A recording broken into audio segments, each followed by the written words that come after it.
chers téléspectateurs et internautes, bonjour et bienvenue à une nouvelle édition de Chrétiens en santé. Chrétiens en santé est votre émission qui vous fournit des informations sur plusieurs maladies, comment vivre avec ces maladies en association avec la vie chrétienne. Aujourd'hui, l'émission est présentée par Fred Mouaba et nous avons le plaisir d'avoir le docteur Eric Kazenga. Dr. Eric Kazenga est certifié psychothérapeute, conseiller chrétien. Il travaille actuellement comme professeur de théologie aux États-Unis et au Canada. Dr. Eric Kazenga, merci et c'est avec un grand plaisir que nous vous avons sur le plateau de Chrétiens en santé. Merci surtout parce que vous avez répondu à notre invitation. C'est moi qui vous remercie.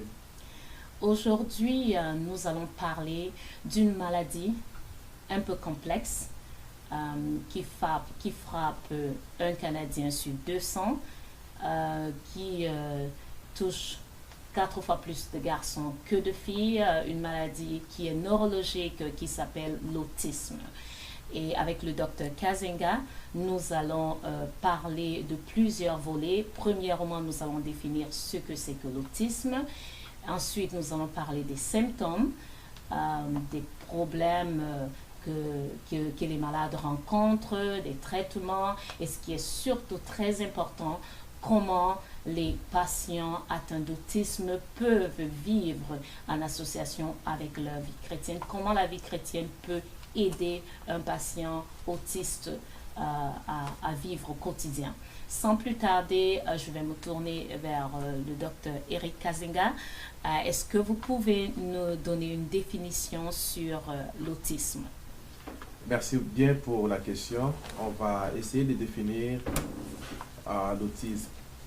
En fait, l'autisme, c'est un sujet qui est assez large et qui est assez complexe de pouvoir définir, mais on va pouvoir utiliser des termes assez simples pour pouvoir les définir de manière à ce que nos internautes puissent se retrouver dans ce que nous allons pouvoir discuter aujourd'hui. Oui. L'autisme, c'est un trouble neurologique, c'est un trouble de développement, ce qui veut dire que c'est un trouble qui commence à frapper dès l'enfance. Donc, c'est un trouble que l'on retrouve chez des enfants et qui est deux fois malheureusement tard diagnostiqué par les parents lorsqu'ils ne sont pas au courant de certaines réactions ou certains comportements qui se développent en cours. Si nous pouvons les définir d'une manière simple, on pourra tout simplement dire que l'autisme, autrement dit, les troubles d'envahissement de développement, est un trouble qui est caractérisé par 3 choses particulières. Là, on parle premièrement de la difficulté que l'enfant a de pouvoir s'associer ou bien de pouvoir travailler avec les gens sur le plan social. Oui. On parle de certains comportements, certaines difficultés de comportement que l'enfant peut développer. Oui. Et aussi, on se rend compte que dans cette catégorie, il y a aussi des enfants qui développent une tendance répétitive de pouvoir faire certaines choses. Oui. Et donc là, ce sont des choses de base qu'on essaie d'utiliser en général pour pouvoir définir les problèmes d'autisme. En fait, le problème d'autisme, comme vous le savez, c'est un problème qui commence, comme je l'ai dit, dès l'enfance et qui se développe jusqu'à l'âge adulte. À l'âge adulte, on peut les catégoriser lorsque l'enfant commence à grandir. On parle deux fois du symptôme d'Asperger. Je ne sais pas si vous avez déjà entendu parler de ça. Oui, oui. Oui. Donc ça, c'est la même variance de l'autisme, mais qui se développe ou bien qui est diagnostiquée à un niveau qui est beaucoup plus avancé. On aura l'opportunité de pouvoir en discuter un peu plus tard durant notre émission.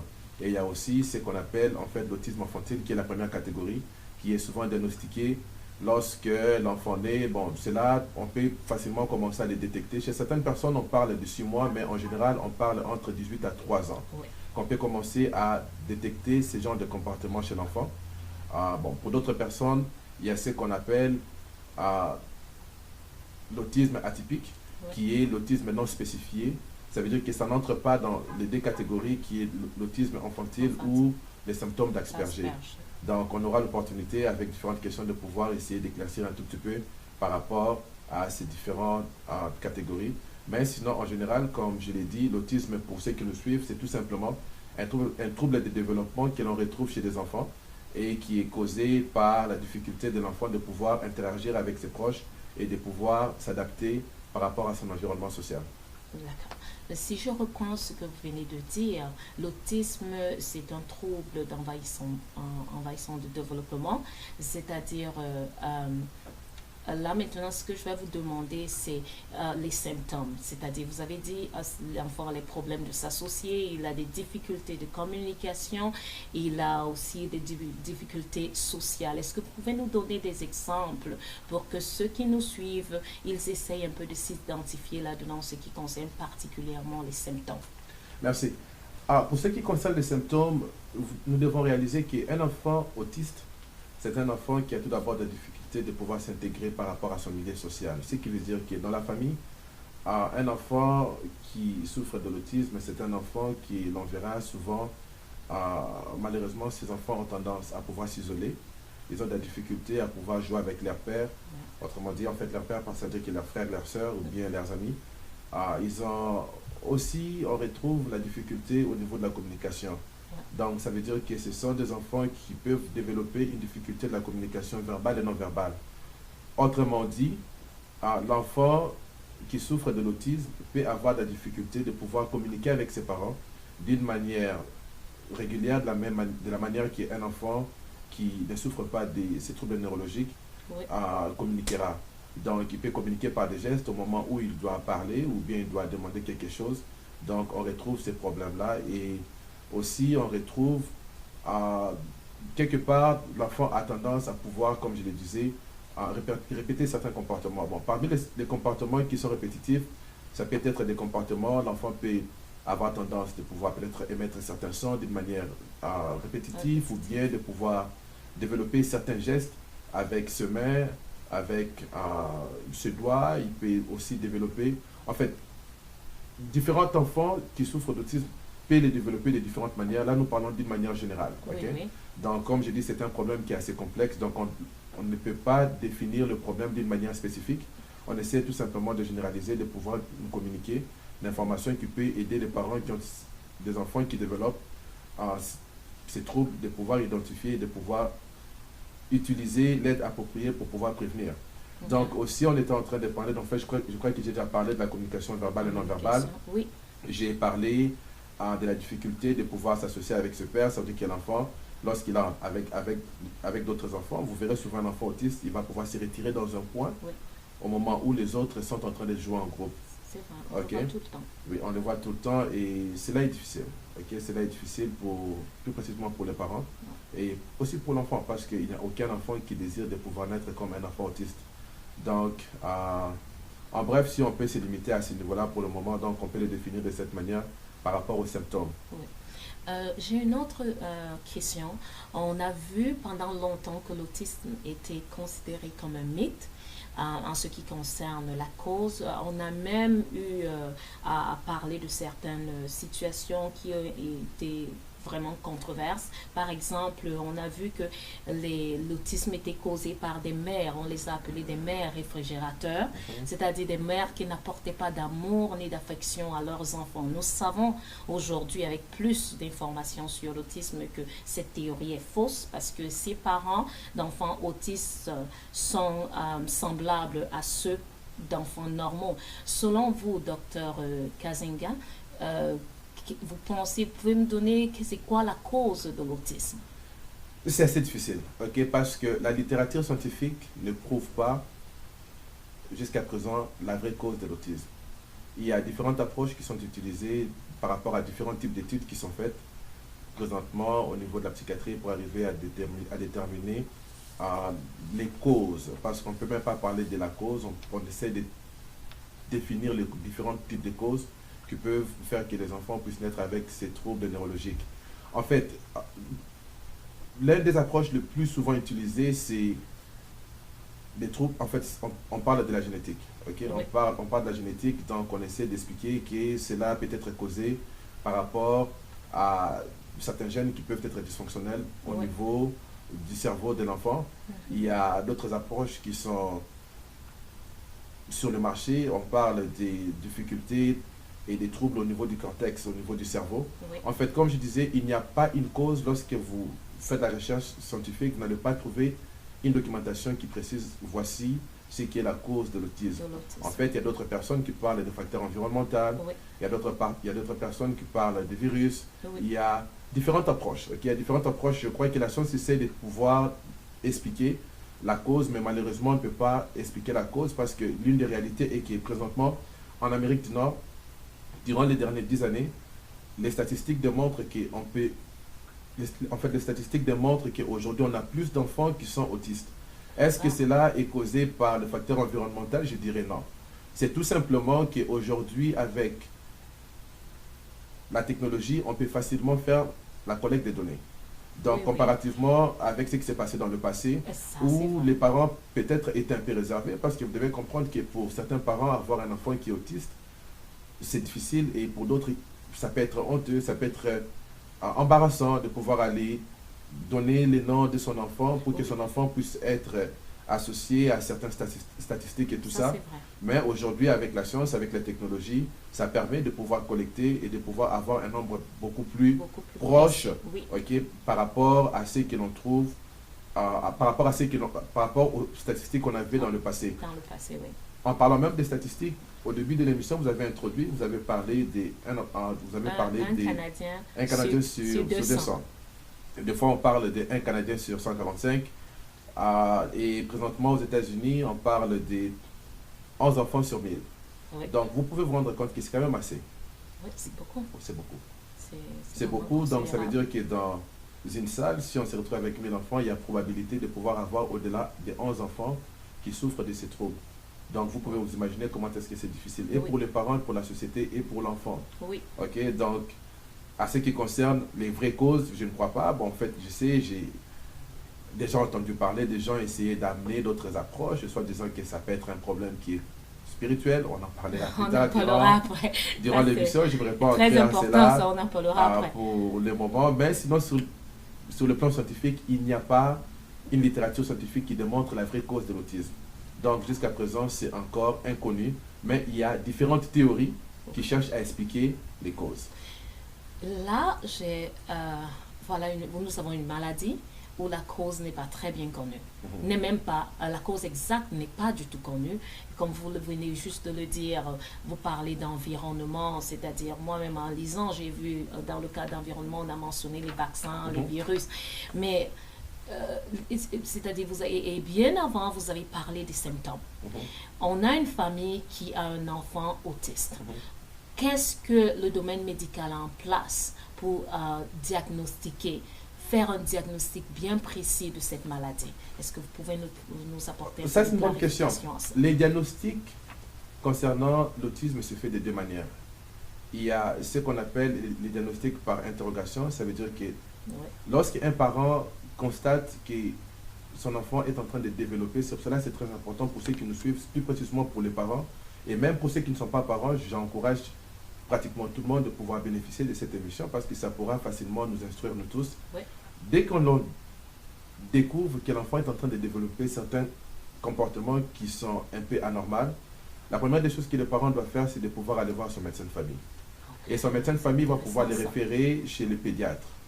Et au besoin, le pédiatre va pouvoir aller référer chez les neuropédiatres. Donc, ça veut dire qu'un pédiatre qui est spécialisé dans le domaine neurologique. Donc, ils vont tout d'abord faire la première étape qui consiste à pouvoir interroger les parents.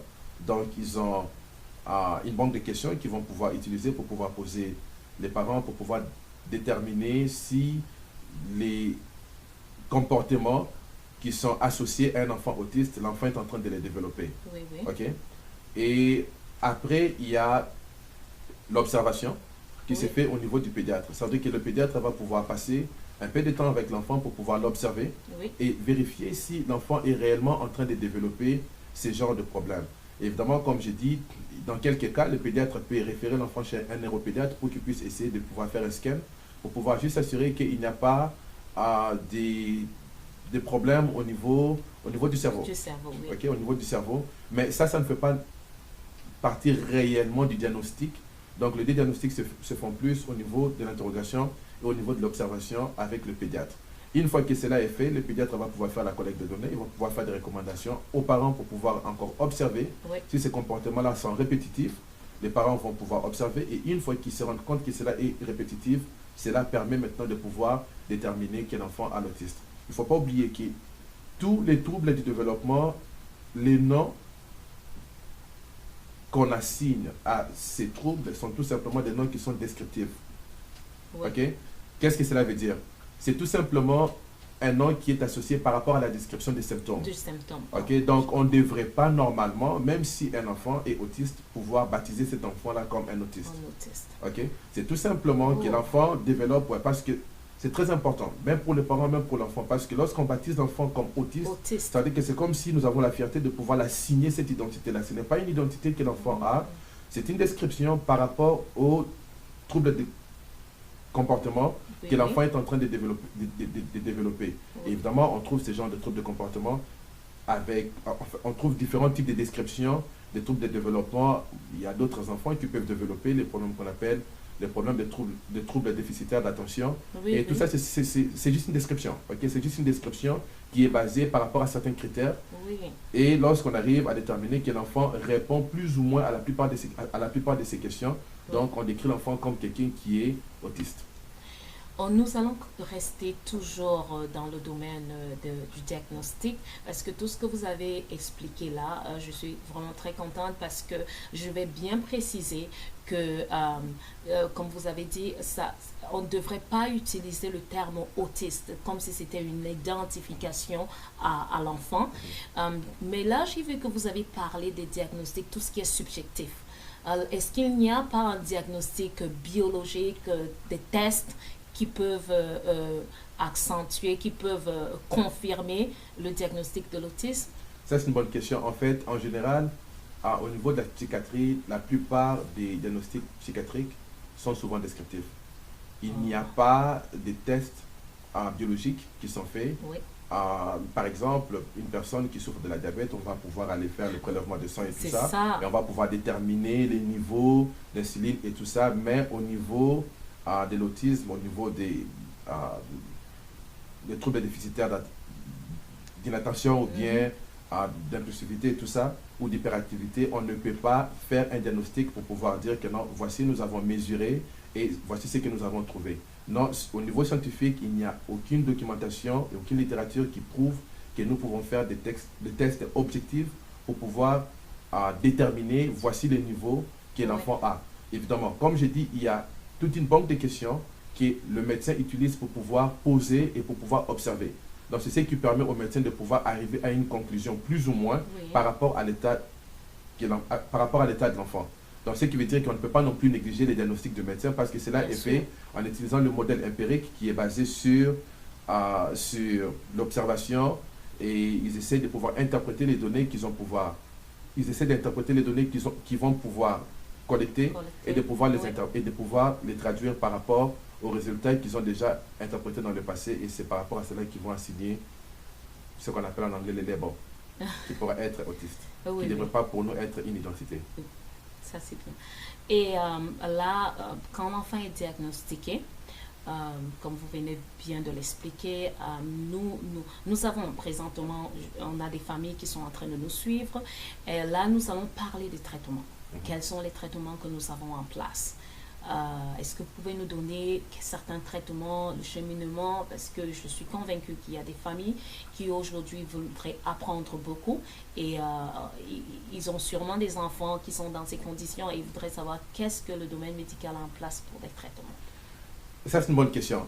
À ce qui concerne les traitements, on ne trouve pas sur le marché un seul traitement ou bien un traitement spécifique qui peut aider un enfant autiste, malheureusement. Malheureusement. Il n'y en a pas.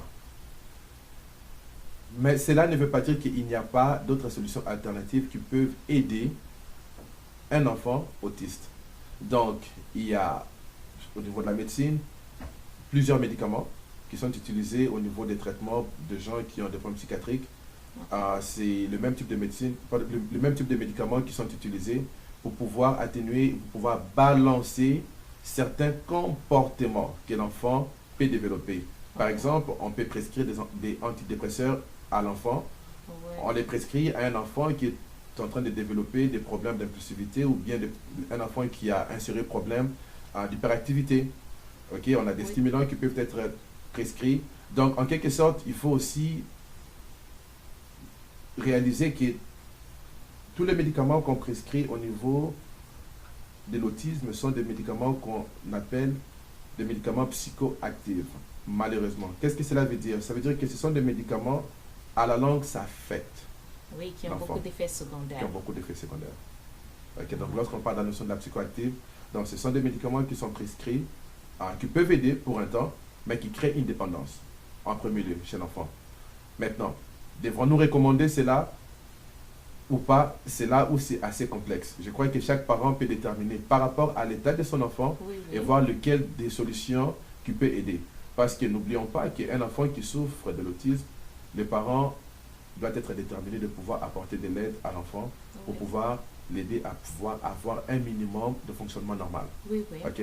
Donc, si l'enfant a un sérieux problème d'hyperactivité, l'enfant développe un sérieux problème d'anxiété et tout ça, C'est il faudra aller voir le médecin et essayer de voir quel est le médicament qui peut aider de pouvoir calmer certains tous ces symptômes. symptômes. Ok? Là, Donc- là, pardon, je ne vous coupe pas. Dans les symptômes, parce que là, vous parlez des médicaments, est-ce qu'il y a d'autres choses, c'est-à-dire pas de médicaments, mais que les familles peuvent faire pour améliorer Oui, au niveau de la l'autisme? psychothérapie, au niveau de la psychothérapie, il y a aussi des traitements alternatifs. Il y a un traitement qu'on appelle la thérapie comportementale. Ok? Qu'est-ce que cela veut dire? La thérapie comportementale, c'est un processus de rééducation. C'est-à-dire qu'on essaie de déterminer et d'observer les comportements nuisibles que l'enfant est en train de développer. Oui, Et ensemble, avec les thérapeutes, le parent et l'enfant, on essaie de pouvoir trouver un moyen pour pouvoir éradiquer l'enfant. Ok? Et en fait, il faut toujours se dire une chose. Tout ça est fait dans le but de pouvoir balancer. Ok? On ne pourra jamais enlever tous les mauvais comportements que l'enfant est en train de développer. Ok? On essaie de pouvoir éduquer l'enfant et de pouvoir lui permettre de développer d'autres aptitudes qui pourront l'aider à vivre et à mener une vie qui sera plus ou moins normale. Ok? Donc, il y a cela et évidemment, il y a d'autres types de thérapies qui sont utilisées, qu'on appelle des thérapies alternatives. On parle de la musicothérapie, oui. qui est aussi un des traitements qui est utilisé pour les enfants qui souffrent de l'autisme. On parle de l'art-thérapie qui permet à l'enfant de pouvoir développer son langage à travers l'exposition aux arts. Ok. Ok, il y a la musicothérapie qui permet à l'enfant de pouvoir développer sa capacité cognitive parce que vous savez que la musique c'est toute une science. Oui, oui. C'est la même, on ne va pas entrer en détail des... Ça leur permet de s'évader. Donc il y a beaucoup de choses parce que plus tard on va même pouvoir en parler. Pour ceux qui sont chrétiens, même dans la Bible, on trouve que la musique a été l'un des moyens les plus efficaces de pouvoir même traiter un roi qui souffrait de la dépression. Ok? Oh oui, ça on connaît. Dans Donc la on connaît Bible, tous l'histoire oui, d'Israël. Ok? Donc cela fait partie d'une thérapie. Souvent lorsqu'on lit la Bible en tant que chrétien, on croit que c'était une barbarie que David faisait. Non, pour Non, ceux qui est scientifique, on réalise que non. La musique, on s'évade dans la musique. Absolument. Et puis, Donc ça cela aide aussi les enfants qui souffrent de ces troubles neurologiques parce que l'enfant arrive à pouvoir, plus précisément les enfants qui ont de la difficulté au niveau de la communication. Oh. Ok? Parce que la capacité de pouvoir écouter le même son et de pouvoir écouter les mêmes paroles peut aussi aider l'enfant dans son apprentissage au niveau de la communication. Donc cela est très important. Oui. En fait, en bref, tous ces traitements fonctionnent en paquet. Il n'y a aucun traitement qui est meilleur que l'autre. Oui, oui. Ok? Donc pour qu'un parent puisse obtenir les résultats, il doit se soumettre et pouvoir travailler ensemble pour utiliser l'approche de la médecine en détectant tout d'abord ce qui est comme besoin courant Oui. ou présent pour l'enfant Oui. et ensuite passer au niveau de la rééducation au niveau de l'enfant. Et aussi une chose que j'aimerais aussi préciser, pour pouvoir traiter un enfant qui souffre de troubles de développement, Oui. les traitements ne se font pas seulement au niveau de l'enfant. Au niveau Parce que des ça, parents j'aimerais aussi. quand même insister sur c'est plus au niveau des parents. Ouais, Parce que c'est intéressant. l'une des raisons qui fait que la plupart des parents puissent souffrir avec des enfants qui développent des troubles de développement, c'est tout d'abord la question d'ignorance. Donc les parents ont le devoir de pouvoir comprendre très bien le trouble dont leur enfant est en train de traverser, ou bien de souffrir. Oui. Ok? Parce que là, on parle de la notion du retard et du trouble. Ok? Donc les parents ont besoin d'être éduqués. Les parents doivent être éduqués. Et les parents doivent se auto-ressourcer. C'est-à-dire qu'un parent qui a un enfant qui souffre de l'autisme, ou bien de ce qu'on appelle en anglais ADD, ou bien je ne sais pas, d'un trouble d'apprentissage et tout, doit absolument, après le diagnostic, se soumettre à la littérature, apprendre, se documenter et aussi participer dans ce que l'on appelle des groupes counseling. Ça, c'est juste une parenthèse que j'aimerais ouvrir. Qu'est-ce que les groupes counseling, qu'est-ce que les groupes counseling veut dire? Les groupes counseling, en fait, c'est quoi? C'est plusieurs personnes qui ont des enfants qui souffrent des mêmes types de problèmes, se rencontrent et ils partagent leur expérience. Et en fait, il y a dans le groupe un spécialiste qui va pouvoir coordonner la discussion. Et c'est à travers ces discussions-là que les parents peuvent développer différentes approches pour pouvoir travailler avec leurs enfants. Et là, c'est formidable, j'aime beaucoup pas. C'est très formidable parce que les parents se rendent compte qu'ils ne sont pas les seuls à traverser ce genre de problème. Parce que la meilleure thérapie pour un parent, ou bien plus précisément pour une mère qui se retrouve avec un enfant autiste à 18 mois, tu te rends compte, un enfant que tu as patiemment entendu durant 9 mois, ça affecte la vie.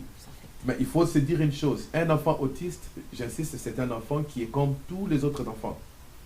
Oh, ça c'est bien. Parce que souvent, on a vu les enfants qui ont des troubles neurologiques, les parents soit ont tendance de pouvoir reculer ou bien de pouvoir abandonner l'enfant. Surtout si les parents ont plusieurs enfants dans la maison, ils se retrouvent, il y a un enfant qui développe un comportement qui est complètement nuisible. Ou avoir honte de l'enfant. Avoir honte de l'enfant. C'est un enfant devant Dieu, c'est un enfant qui mérite, et je dirais même qui a même besoin de plus d'amour qu'un enfant qui est normal, parce que cet enfant-là est dépendant des parents. N'oublions pas, l'enfant n'a pas désiré de venir dans ce monde avec ces troubles-là. Non plus les parents. Non. Okay? Pour les parents qui ont des enfants qui sont autistes, ils doivent réaliser qu'ils ne peuvent pas se sentir condamnés ou bien se jeter la responsabilité, soit disant que c'est à cause de que l'enfant a ces problèmes. Et c'est d'où vous étiez en train de parler de ce counseling-là, de faire partie de ces Parce que durant ces groupes counseling, vous allez trouver des gens qui ont exactement le même type de cas que vous. Le médecin peut chercher à répondre à vos questions, mais n'oubliez pas, le médecin ne pourra jamais répondre de la même manière qu'un parent qui a le même problème et qui a pu trouver une solution pour pouvoir aider. C'est ça les témoignages. Un médecin ou un spécialiste, un psychothérapeute va répondre par rapport à la littérature étudiée. Bien sûr, c'est théorique. C'est théorique. Et si tu as la chance, c'est par rapport à certaines approches, par rapport à certains cas que tu as eu. Mais tu n'as pas vu tous les cas. Tandis que dans un groupe counseling, il y a plusieurs personnes qui amènent différents types de cas, différents types d'approches. Ils vont partager différents types de sujets. Et cela peut facilement être une bonne façon de pouvoir aussi apporter un traitement par rapport au problème. Donc les traitements, comme je disais, ça se fait au niveau de l'enfant et au niveau des parents. Parce que les parents, pour pouvoir aider l'enfant, eux-mêmes, sur le plan psychologique, ils doivent aussi être guéris. Ils doivent réaliser que non, j'ai un cas, je suis conscient du cas que j'ai. Et accepter cela, de vivre avec ça. Vivre et l'affronter. Dans la joie, c'est-à-dire profiter de la vie avec le cas qu'ils ont. Et on va toujours rester dans les traitements vraiment parce que c'est très important. Là, vous avez parlé des médicaments, vous avez parlé de la rééducation, vous avez parlé de counseling, d'éducation. Est-ce qu'il y a un régime alimentaire? Est-ce qu'il y a quelque chose qu'il faudrait donner à ces enfants de façon particulière? Est-ce qu'ils mangent leur, comme on dit, la diète, c'est-à-dire la diététique? Est-ce que vous avez une information sur ça? Oui, en fait, il y a une recommandation qui est faite par rapport aux enfants qui souffrent de l'autisme. Souvent, on recommande que les parents puissent s'assurer que dans ce qu'ils donnent comme nourriture à leur enfant, que l'enfant puisse tout d'abord avoir un régime alimentaire équilibré. Oui. Ça, c'est la première des choses. Okay? Équilibré, en fait, lorsqu'on parle d'équilibré, je ne vais pas entrer dans des détails. Qu'est-ce que cela veut dire équilibré? Parce que je ne suis pas nutritionniste, mais je crois qu'avec les guides alimentaires, les parents peuvent déjà comprendre qu'est-ce qui veut dire un régime alimentaire équilibré. Oui. Un enfant qui est autiste peut avoir un problème d'hyperactivité, donc là j'insiste, les parents doivent éviter de pouvoir donner des choses qui sont sucrées parce que cela peut, trop de jus, cela peut augmenter les niveaux de sucre et augmenter les niveaux d'activité chez l'enfant. Oui. Il y a une recommandation qui est faite par rapport au traitement vitaminique pour les enfants qui souffrent des troubles de développement. Il y a certaines personnes qui recommandent des traitements à l'aide de vitamines, on parle de vitamine B6, on parle de vitamine C. Oui. En fait, si vous allez à la pharmacie, ils vont pouvoir vous indiquer. Les traitements avec les vitamines, c'est pour pouvoir compenser les traitements médicamenteux. Okay, là, on parle de la psychopharmacologie. Oui. Là où on utilise des médicaments qui sont faits pour des troubles psychologiques, vous pouvez les compenser avec des ressources naturelles et cela peut aussi aider.